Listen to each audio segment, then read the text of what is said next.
Kasya ba ang 30,000 for 5 days and 4 nights sa Taiwan? I-share ko sa inyo kung magkano yung nagastos namin at kung kasya ba ang aming budget na 30,000. Watch this video. Hi mga sisis! This is Trixie and I usually talk about personal finance and finally may nagtanong na sisi natin kung magkano daw yung nagastos namin sa Taiwan for reference. So let's start. For the ticket, nag-book kami via Cebu Pacific for only 8,150 with 20 kilograms baggage. Ito naman yung mga binook namin via Klook and Agoda. Use my code TRIXIECLOOK and TRIXIEAGODA para magkaroon kayo ng 5% to 10% off. And meron akong mga links sa bio ko, so check nyo na lang. For the hotel, nag-book kami sa Agoda. So, 5,215 siya per pax. Good for 5 days na yan.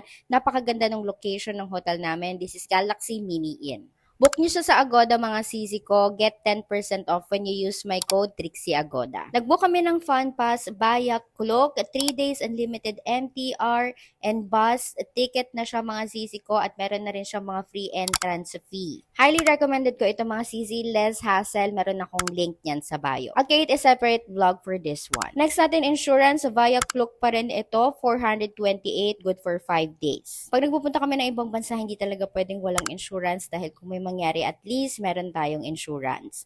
Next one is eSIM. Napakamura lang ng eSIM na to mga zizi ko. 2 GB to. Good for 5 days pa rin. 384 siya. For the travel tax, nagbayad ako online. 1,694 yung naging total. May mga fees ata to. Nag-book din ako ng Taichung tour via Klook. So, 2,261 yan mga sisi ko. Meron siyang 5% off because I use my code. And maganda tong Taichung tour, ilagay nyo rin ito sa inyong Taiwan trip. Kailangan din natin bumili ng airport ticket papuntang Ximending. So, 272 yung papunta, tapos 305 naman yung pabalik.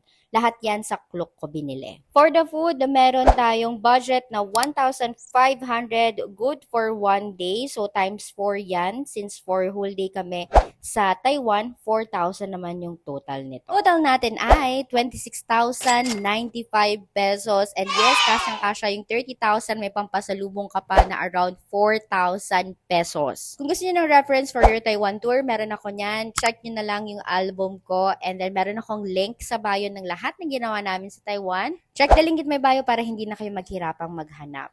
Like and follow for more.